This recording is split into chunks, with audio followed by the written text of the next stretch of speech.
El siguiente programa contiene 0% de análisis y 100% de insultos. Si no estás dispuesto a escucharlo, te sugerimos te retires y vayas a un lugar seguro. Si a pesar de la advertencia decides quedarte, te recomendamos escuches el programa completo antes de irte a quejar en Twitter. Bienvenidos sean pachucos, cholos y chairos a ya su programa, su podcast, su lugar de entretenimiento, su lugar de chismorreo. Este podcast donde hablamos, platicamos, analizamos ese devenir nacional, esa cosa sucia llamada la politiquería. Y pues, ¿qué más, no? Sin más, vamos a darles, sean bienvenidos. Y yo creo que lo primero por donde hay que empezar, un tema que ya veníamos arrastrando, que hemos estado hablando, parloteando aquí, es que ya está un pie afuera la presidencia de Alito Moreno como dirigente del PRI. Y vimos en días pasados que un comité de diputados se organizó y dijeron, oigan, ya, es mucho despilfarro, ¿por qué seguimos teniendo este personaje tan sucio, tan turbio, tan manchado? Aún en nuestras filas, en nuestra Cámara Legislativa, que es un recinto sagrado de la legislación. Y entonces se unieron todos y dijeron, júchale, patitas, ¿para qué las quieres? Vete, mi Alito. Y entre todos esos dimes y diretes, resulta que uno pensaría, no, bueno, ya, pobrecito, ya es un muerto, ya es un cadáver, ya nadie lo quiere, no lo quieren ni en su casa. Pues Laida Sansores festejó un año de la transmisión del Martes del Jaguar. Un año. Lo cual, bueno, lleva un año en gobierno, ¿no? Lo cual significaría que aún faltarían 5 años de esa cosa turbia. Que sigo diciendo, me sorprende porque es un programa de televisión hecho y derecho. Si ustedes conocen un poco del medio, para ser un programa de televisión mínimo, así la más sencilla transmisión, 10 personas. Ya una producción super pum, unas 50. Entonces que este programa lleva un año. Y en ese año, es bellísima la política mexicana. Alito le dice, hey, ya, déjame de molestar, no seamos amiguis. Le pone un amparo, que no entiendo cómo pones un amparo a la revelación de información. O sea, sí puedes poner una porra que ya no se ataca a tu persona, que no se agreda, y más si no se investiga, si solamente se están revelando información, pero no se procede legalmente con esa información, que es lo que debería de estar haciendo Laida Sansores. Así que, por ese lado, a lo mejor es por donde la jugó, pero del otro lado de Laida Sansores, ella lo único que está haciendo es informar. Entonces, ¿cómo jalas? ¿Qué prefieres, seguir pateando al muerto o recibir un pequeño castigo? Oigan, y hablando de temas pasados, vámonos con la siguiente nota. Es que no es tanto una nota, pero sí, recordemos que en el podcast pasado estábamos hablando de la pobreza franciscana, que nosotros decíamos, no, es alarmante que un país te diga, no, ¿saben qué? Ya no hay presupuesto, ya no hay cómo producir dinero, hemos estado pensando seriamente y ¿saben qué? Van a recibir menos dinero el próximo año. Sí, con eso solucionamos todo. No con mayores inversiones, no con políticas monetarias o políticas financieras, no. Lo vamos a resolver con recortarles el dinero. Y en esa supuesta pobreza franciscana, en esta semana al presidente le preguntan cuál, cuál es el futuro de sus programas. Recordemos los más populares, Sembrando Vida, el programa de los ninis, que es una joya. Cuando todos celebraban y decían, hay un presidente que apoya a los ninis, a los pobres chamacos que no estudian ni trabajan, y resulta que en muchas empresas les decían, oye, sí, nosotros estamos con ese programa, nada más danos la mitad, mira, tú nada más vienes a firmar que sí asististe, y ya, nosotros decimos que sí trabajaste, mitad de mitad, ¿te parece justo? ¿Qué dices? Recordemos también que Sembrando Vida pues, resultó que muchas de las plantas que estaban sembrando son de cacao y que casualmente, pura casualidad, mira qué curiosa es la casualidad, la coincidencia. Uno de los hijos de nuestro Tlatuani, de Cabecita de Algodón, pues resulta que está abriendo una chocolatera donde va a consumir mucho cacao y casualmente son las plantas que están poniendo Sembrando Vida. No, hombre, qué casualidad. Eh, Estoy pensando en qué otros programas populares hizo este presidente, porque recordemos que programas así severos, pues los que quitó, ¿no? El Seguro Popular, las estancias infantiles, eh, la, ¿cómo se llamaban estas escuelas de tiempo completo? Que se quitaron porque el presidente no le gustaba que tuvieran manchas del sexenio pasado y las mandó quitar. Entonces, en una mañanera le preguntan, ¿cuál es el futuro, señor Tlatoani, emperador azteca, de Alteza Serenísima, de esos programas? ¿Cree que alguna corcholata siga su legado? A lo que serenamente contestó, sí, mira, yo las inventé en 5 minutos, me han funcionado propagandísticamente. Espero que alguna de mis corcholatas favoritas haga lo debido y diga que sí, ¿no? Pues que le entre sin miedo. Así que, por orden presidencial, porque recordemos que su palabra es ley, al próximo año le vamos a invertir más dinero en el presupuesto a esos programas clientelares, programas que yo no he visto que realmente funcionen o que hayan tenido una gran relevancia. Programas que, por cierto, en esa entrevista decía que por ahí escuchó un rumor, alguien le dijo, no, ¿qué cree que van a quitar tal programa? Y él dice, no, no, no, no, no, esos programas, al menos durante mi sexenio, se van a quedar. ¿Y qué creen que pasó justo hace 15 días en las elecciones internas de Morena? Que muchos de los acarreados, pobre gente, ¿cómo decírselos? Pobre gente necesitada, que muchos les decían, no, es que si no vas a votar, tal programa que estás recibiendo te lo vamos a quitar. Y casualmente 2 semanas después el presidente dice, no, oigan, ¿cómo no? ¿Qué creen que siempre sí se van a quedar todo el sexenio? Entonces, sí, esperando que la gente escuche estos dos discursos y que piense en cuál es el verdadero y cuál es el que lo están usando para manipular, tome una verdadera decisión y un análisis sobre quiénes son los que le están dando órdenes y por quién debería de votar realmente en las siguientes elecciones si es su decisión continuar con este manejo, con esta, ¿cómo lo decíamos nosotros? Que es muy al estilo del narco, ¿no? Porque te amenazan, te dicen, hey, ya es esto, te quitamos lo que tienes. Un caso severísimo. Continuando, queridos pachucos, cholos y chairos, otro de los temas que nos ha estado entremeciendo, que sí es una cuestión trágica en este gobierno, pues ya finalizando su sexenio, pues ya están cerrando cortinas, ya están bajando, diciendo, no, saben que aquí ya no atendemos, ya lo que nos preocupa es la campaña, vámonos 2 años de campaña, que el país se gobierne solo lo que le resta del sexenio. Pues entre las decisiones futuras que está tomando el presidente, yo creo que respecto a sus grandes resultados, está decidiendo que la Guardia Nacional pase a ser parte de la Secretaría de la Defensa Nacional, porque si no me falla, aquí sí les estoy hablando al tanteo, pertenecía a la Secretaría de Gobernación, porque originalmente la Guardia Nacional no son todos militares o no deberían de ser todos exmilitares o cuerpos con entrenamiento militar o cuerpo policíaco, sino que se supone en teoría la mitad de ellos deberían de ser civiles y la otra mitad deberían de ser gente con entrenamiento, pero resulta que cuando inicia la Guardia Nacional en estos dimes y diretes, en estos acarreos, no pudieron hacer unas consultas severas para conseguir civiles y los únicos civiles que lograron entrar los pusieron en altos cargos para que ellos no fueran al campo de batalla. Entonces agarraron a muchos soldados, a muchos estatales y les dijeron, oye, mira, hay dos opciones.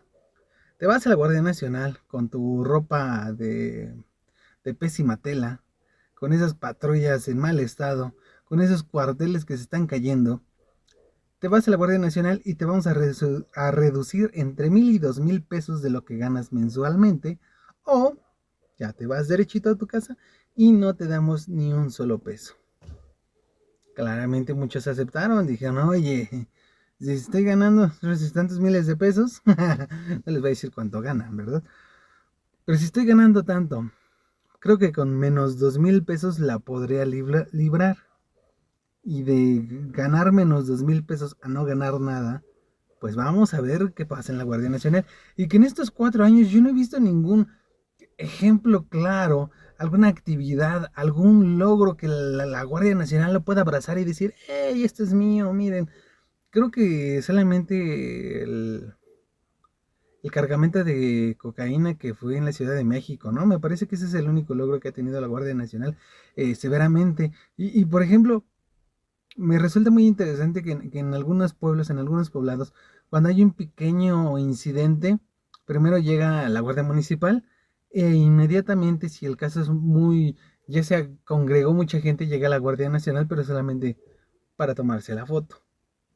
Entonces, que pase a la Secretaría de la Defensa Nacional no se me hace tan loco porque se verá, en teoría no debería, pero en la realidad es que eran militares que están regresando a ser militares o a pertenecer de nuevo al ejército, que sí se gastó un dineral en patrullas, en uniformes, y que al final no sirvieron de nada y que todo ese dinero era pésimo y que no cumple la idea de que hubiera personal civil, pero es mejor que estos soldados que están entrenados regresen a sus lugares, ¿no?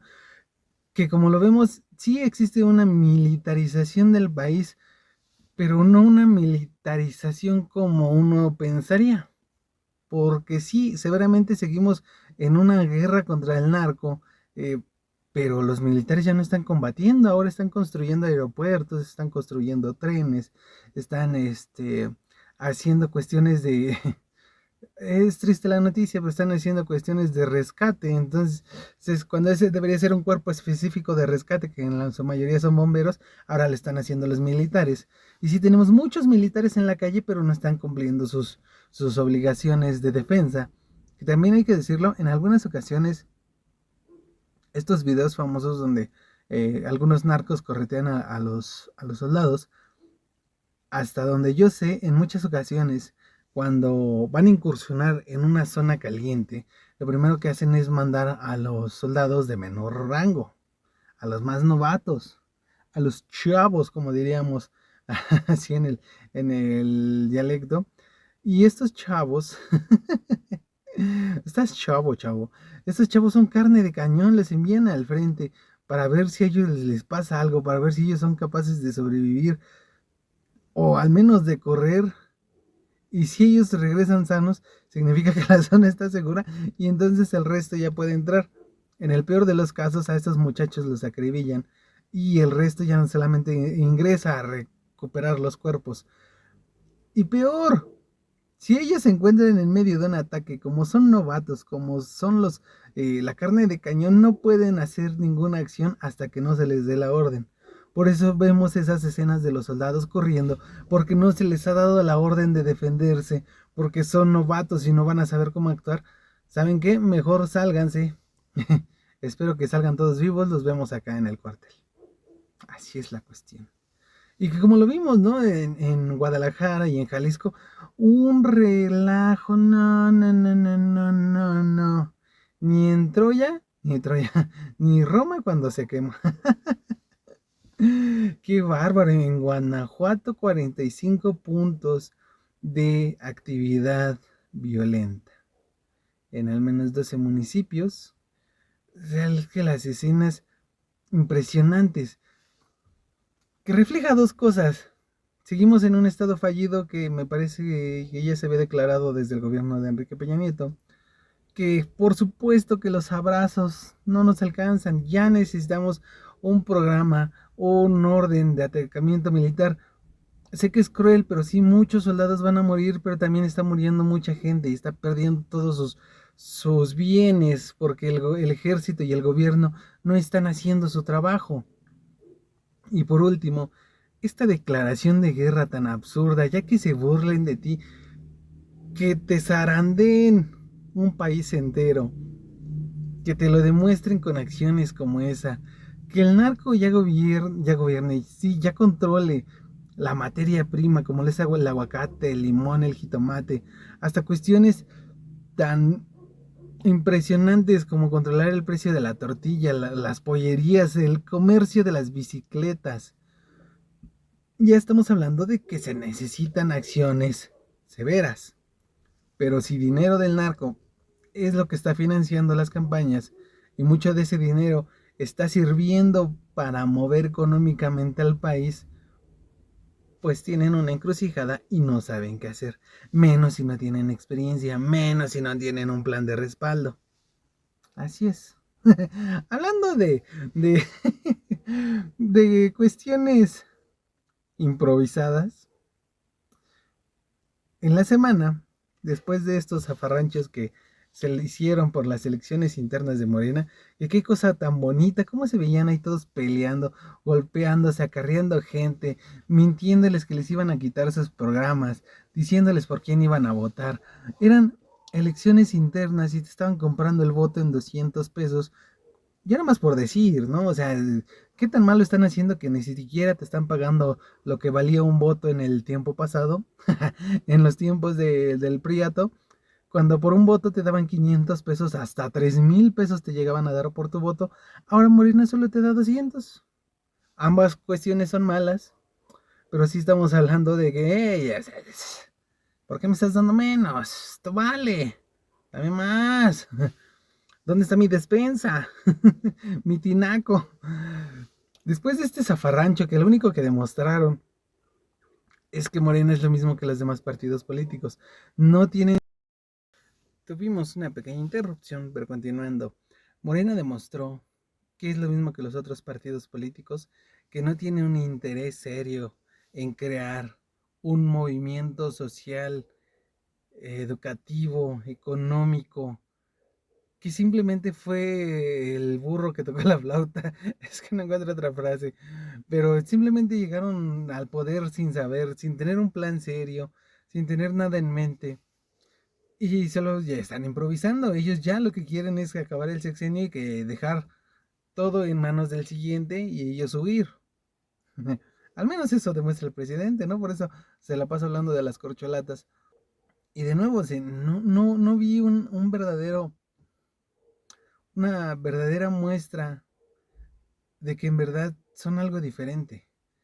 Está muy interesante esta idea de que dentro del mismo partido político existe un congreso y sean ellos quienes elijan a sus candidatos, que eso no tendría sentido porque había dicho el presidente que él quería que se hicieran elecciones internas, que las va a llevar Morena cuando las debería de llevar un órgano externo o las debería de llevar un órgano especializado en elecciones dentro de su partido que sea imparcial. Pero bueno, eso es otro tema. Entre todos estos dimes y diretes vimos a muchos actores políticos de lo más deleznable, entre ellos Vilchis y su esposo, es el que más me viene a la mente, ver cómo quemaban las urnas y ver todos estos movimientos, ver a Mario Delgado decir, oh, esto es un gran logro, Morena demostró que es lo máximo, que es magnífico, que nadie como ellos. Hubo unos pequeños, pequeñísimos incidentes, pero son de la oposición, ellos fueron los malos, los que fue y vinieron y nos alocaron a todos. Acosar, acusar a la oposición de que ellos infiltraron gente, cuando claramente era pura gente de Morena, los que estaban ahí desgarratándose entre ellos. Bellísimo, bellísimo, sinceramente es bellísimo, no encuentro otras palabras. Pero insisto, ¿para qué tantas pinches campañas? ¿Para qué tantas pinches encuestas? ¿Para qué tantas pinches votaciones? Nada más estamos gastando dinero a lo bruto y recordemos que supuestamente estábamos en esta austeridad, en esta pobreza franciscana. Hablando de elecciones y de todo este relajo que armó Morena, pues ya por fin, bueno, no por fin, porque ya se venía cantando muy bien. Delfina Gómez regresa a ser candidata a gobernadora por el Estado de México, que me sorprende. Ella estaba actualmente siendo secretaria de Educación, que como secretaria de Educación no hizo una, qué bárbaro, ¿no? Una gran cosa, dejó todo la y se va, y al que supuestamente lo va a reemplazar, también como que no tiene ideas muy claras, no sé, entre los candidatos que están a ocupar su lugar, pues no demuestran un gran conocimiento, unas grandes aptitudes, unas grandes propuestas, aunque sea. Y se va justamente cuando México acaba de pasar una pandemia, cuando México está en uno de los niveles más bajos de educación, cuando se está demostrando con datos que los alumnos no están teniendo la capacidad suficiente de análisis y de comprensión de lo que están aprendiendo. Entre otras cosas por el internet, porque ya todo es más fácil, tienen una duda, lo googlean y ahí está la respuesta, simplemente lo copian y lo pasan a su tarea y así lo entregan, porque pasan tantas horas viendo en internet que todo es súper fácil, que todo se resuelve en 5 minutos, que ven que a uno de estos youtubers famosos, cosas de la vida, ¿no? Se la pasa todo el día jugando y con eso hace miles de pesos o de dólares y que usa super marcas cabroncísimas y tiene un carro del último año, pues sí te entra en ese psique de, hey, ¿para qué estudio? ¿Para qué pongo mi cerebro a trabajar cuando no lo necesito? Puedo vivir de la nueva tecnología. Además de que la pandemia duró 2 años. En esos años en los que estuvimos teniendo una mezcla de clases presenciales y clases en línea, más las clases por televisión, estuvo muy interesante, pero también era muy agotador estar buscando por aquí y por allá, y que al final, durante esta pandemia, la secretaria de Gobernación, tanto la secretaria como el presidente debieron de iniciar un plan para pensar en cómo, primero, cómo rescatar a los alumnos que durante la pandemia dejaron de estudiar porque no tenían acceso a ninguno de estos medios y cómo hacer que se actualicen. Si perdieron 2 años en el tercer año, o teníamos que meterles información en chinga o regularizar todo el sistema pensando que en 4 o 5 años todos estuvieran al mismo nivel al que ya estaban antes de la pandemia, pero no vimos nada de eso. Lo único que vimos fue cómo a Delfina Gómez la acusaron de estarse robando el 10% del sueldo de sus trabajadores, que como sabemos no es un robo, son aportaciones voluntarias al movimiento. ¿Cómo se la acusó estando en su puesto ya de secretaria de Educación? ¿Y cómo la libró? ¿Cómo a todos se les olvidó? Como ella dijo, pregúntenle a mi patrón, ¿no? Él sabe toda la información. Y ya, a todos se les olvidó ese pequeño delito electoral y ahora regresa de nuevo a ser candidata al gobierno del Estado de México. Qué interesantísimo, porque eventualmente es muchos lo llaman el experimento electoral que te va a revelar qué va a pasar un estimado en las elecciones del 2024. Sería una estimación, si gana Delfina, por supuesto, todos sabemos, por supuesto que Morena gana la presidencia de nuevo, pero más o menos las estimaciones. Y lo que a mí me llama la atención, si Delfina ya está asegurada como gobernadora del Estado de México, y vemos que el Estado de México es uno de los lugares con más rezago educativo y económico, porque a pesar de que está muy cerca de la ciudad, hay muchas zonas rurales que necesitan muchísima ayuda. Y va a llegar Delfina, alguien que se robó presupuesto de sus trabajadores, que no tuvo ningún plan y que si va a estar en el gobierno de un estado durante 6 años, no va a tener ningún logro severo. Solamente va a estar ahí como el actual gobernador tomándose las fotos, siendo un bonito y sabroso maniquí. Ay, qué cosas. Creo que estuve debrayando mucho, pero son cuestiones a las que hay que ponerle muchísima atención. Les agradezco si soportaron mis delirios hasta este minuto final. En verdad los quiero, los amo, los adoro. Ya me voy a mimir, ya me voy a guardar a la caja. Eso es todo por hoy. Nos vemos en la siguiente, Pachucos, Cholos y Chairos. Recuerden que si quieren satisfacer sus deseos, sus fetiches más extraños, lo pueden hacer en Twitter e Instagram en @adriandosdon, @adriandosdon. Ahí me encuentran. Pues qué más, nada más. Nos vemos en la próxima. Besitos en su yoyopo.